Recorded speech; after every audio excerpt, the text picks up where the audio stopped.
Night terror, when dreams turn into nightmares. Is it a dream or a reality? The line is blurred like mist over a swamp. The clock reads 4:47 a.m.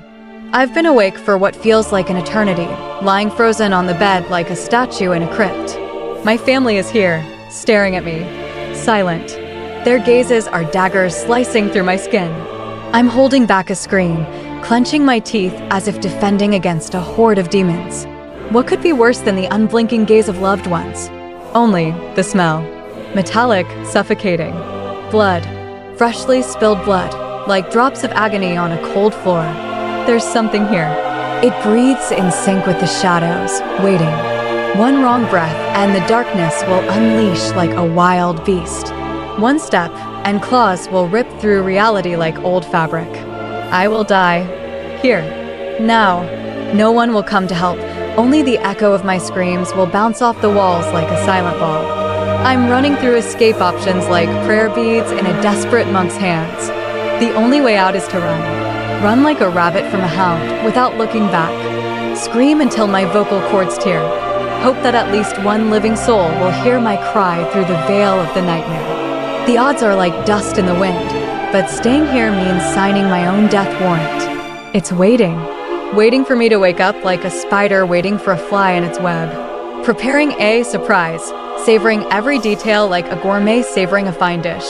To make you feel the full weight of the story, I'll start from the very beginning. But the words stick in my throat like a lump of lead. How do you tell a story that turned the world upside down? 3 hours ago, a scream woke me up, heart-wrenching, like the roar of a wounded beast.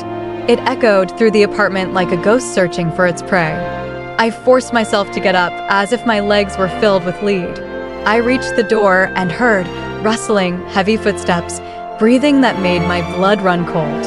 The darkness stirred like a snake ready to strike. I dashed to the bed, wrapped myself in the blanket like a shroud. It could kill me at any moment, just reach through the fabric of reality. I kept telling myself, it's a dream, just a dream. But nightmares don't listen to reason.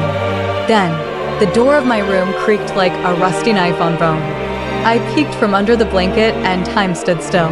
Something was dragging the bodies of my loved ones into the room. Not human, not an animal, a creature from nightmares. Naked like primordial darkness. Eyeless as if devoid of the soul. Forearmed like a demon from forgotten legends. Hunched under the weight of bodies, yet devilishly intelligent. It arranged them like pieces in a deadly chess game. Dad was seated on the floor, leaning against the bed. His empty eyes stared at me like two black wells filled with eternity. Mom was seated on a chair, facing me like an audience in the final act of a tragedy. My sister, my only sister, was placed on Mom's lap. Then a swift swipe of a clawed paw, and my sister's little foot was torn open. Blood gushed like molten metal. The creature began writing with this blood on the floor, symbols full of malice and ancient magic. After completing its gruesome ritual, it drew something on the wall, but the darkness was too thick to see the details.